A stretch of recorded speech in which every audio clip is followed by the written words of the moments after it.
Good afternoon, everyone. It's a Friday. Lovely New York fall weather. You see the leaves and the sun shining. So in today's video, we are going to discuss the 3 things that I believe you need to run a business. So I've been an entrepreneur for 4 months now. I began in the bookkeeping industry and slowly progressed to more of an operations type assistant where business owners kind of go through what they've been struggling with in their business with me, and I kind of run them through what types of skills I have and what my expertise is in, and also the things that I'm willing to research and get back to them on. Maybe I can do it, maybe someone else I know can do it. So it's become like this full-fledged like back-end service business. And I have learned a lot in these past 4 months. I plan on learning a ton more. It's literally going to be never-ending learning experiences with this, which is what I love. But the 3 core things that I've learned that I need to run my business efficiently and to be happy and satisfied with my progress and how things are going is, well, first, we really need organization and infrastructure. So basically what that means is you know what you're doing, when you're doing something, how you're doing it, why, what for, who you're doing it for. So you can keep track of something like that within something like a spreadsheet or a task list like Google Task Board or ClickUp. You can have kind of like your calendar, your schedule. You can schedule in certain types of things to stay organized. And you also want to document as much as you can about your clients, their needs, what you do for them, the billing agreement, like how often you bill them, for how much, your engagement letter that you send to them, probably preferably signed if you're doing work for them. And in order to keep all these things, you need some kind of file management system. So it's this whole thing that basically is proving that your business exists and that you actually have work, and that if you wanted to hand it off to somebody else one day to manage it, or to an employee who's going to help you, you need to have this laid out, because if everything is living inside of your head, the amount of time it'll take after running a business for a year, 2 years, 3 years is going to be ridiculous, and you will wish that you had just implemented these systems of record keeping long before you started. So I think that's super important. That's still something I struggle with now. Like, I feel like I do pretty good well with keeping notes for my clients, but I haven't recorded any of my meetings, right? I don't have engagement letters. I just have like our email threads, and then they're like, okay, or whatever. So they still pay me, thankfully, but I'm lucky. I need to send the engagement letters. Let's just say that.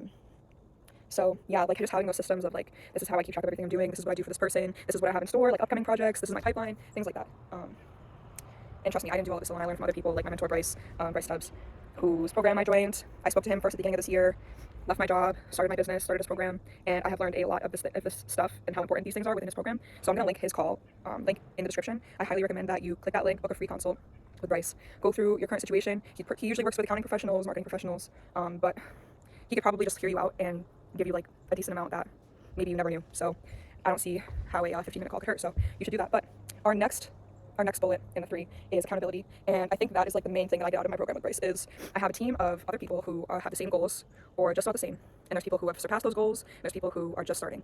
So there's so many different people who have phases along this line of success that we can all use to hold each other accountable for our goals, and maybe hold ourselves accountable for not making the same mistake twice.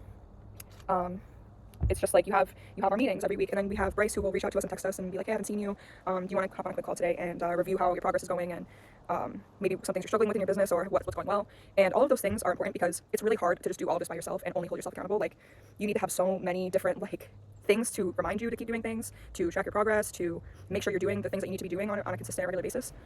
And it's really hard to do that alone. It's been really nice as an entrepreneur to be able to build up my network where I can have people who are genuinely interested in my success and interested in what I've been doing, and they'll even check in and ask how things are going. And so I feel like that accountability is great. And I mean, even now, like, I plan on, since I want to do YouTube again, I plan on starting up a group of people in my area who have the same goal. We're all pretty much in the same space where maybe we've played around with videos a little bit. We posted some videos on YouTube, but haven't really been consistent with it, or just are kind of like still, I don't know. I'm pretty certain that I want to do it, if not 100% certain, but for some reason I have like these mental blocks, and I just think it's not normalized to me. Just like owning a business, like the only person, there's like 1 or 2 people in my life who actually own businesses, but they're not in any type of field that I'm in. So it's not really an example that I can use for my business. So having people who I can look to as an example has been very important. Just like with the YouTube thing, I start this group, I feel like I'm an example for people who have never posted anything, who are too afraid to even post something. And maybe there's gonna be other people who posted stuff, they had great reviews, like they maybe are even closer to getting monetized than I am, and I can ask that person if they're in my group, and you know, hopefully get some kind of response on like, oh, you're maybe not doing this correctly, or if you do this, then this will happen. So yeah, that accountability is like, it's a really useful tool. And you'll see it in a lot of successful people's lives where they have a circle of people who can kind of hold them to a certain standard or higher, so they can keep progressing higher and higher in their goals. And the last thing that I will say about the things you need to run a business is that entrepreneurs and business owners, everyone, how about that? Everyone should feel comfortable and okay with doing this, although a lot of people don't. I personally didn't feel like I could ask anybody for help for a long time. I've been a chronically independent person for most of my life, and it's made my life way more difficult than it needs to be. I just felt like I couldn't rely on other people to ask for help. I couldn't rely on them to do it correctly. I couldn't rely on them to do it on time. Whatever I believed, there are people who will help you correctly. They will help you on time. They will do what you ask them to do.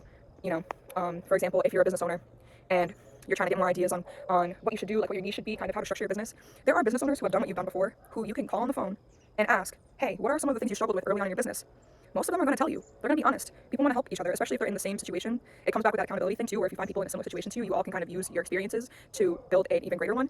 So the same thing with asking for help. Like, especially if you want to hire employees, if you want to hire contractors to do work for you. You have to be able to trust them and trust that they're going to do their job correctly and efficiently. They're not going to waste your money or your time.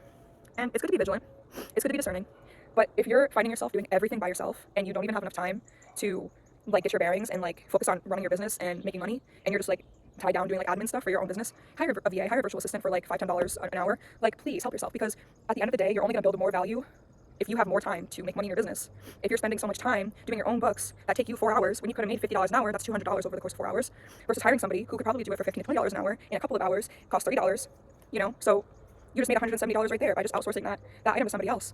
And I think this is a really big problem in business today, because I see a lot. This is what my business is helping entrepreneurs, business owners, CEOs, whatever, take the small kind of fickle tasks that a lot of people could do, right? But this person, for whatever reason, feels really responsible for it. They've been doing it for a while. They've never asked anybody else to do it, but it takes up a huge amount of time that it shouldn't. A CEO shouldn't be worried about data entry. A CEO should be making CEO decisions and let somebody else do the data entry, at a lower rate. That person makes way too much money to be focused on data entry, and they will make way more money if that amount of time gets freed up. So asking for help is huge. You need to be able to make sure that your time is being used as efficiently as possible and that you are doing tasks that are at your pay grade.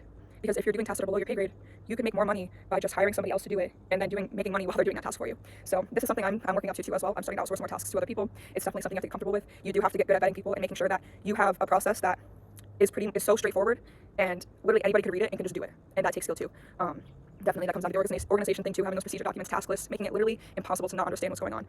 People are going to read this and be like, okay, that's everything I need to know. Let me do this job, send you a bill, you're saving money even though you're paying this person to do it. So I hope that was helpful. I hope it wasn't too rambly.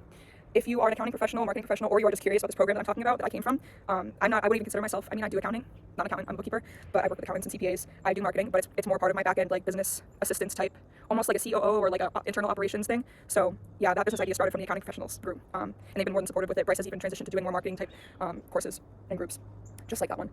So I highly encourage anybody who's curious to learn more, please go in the description and book a free call with Bryce. I don't think you'll regret it. You won't regret it.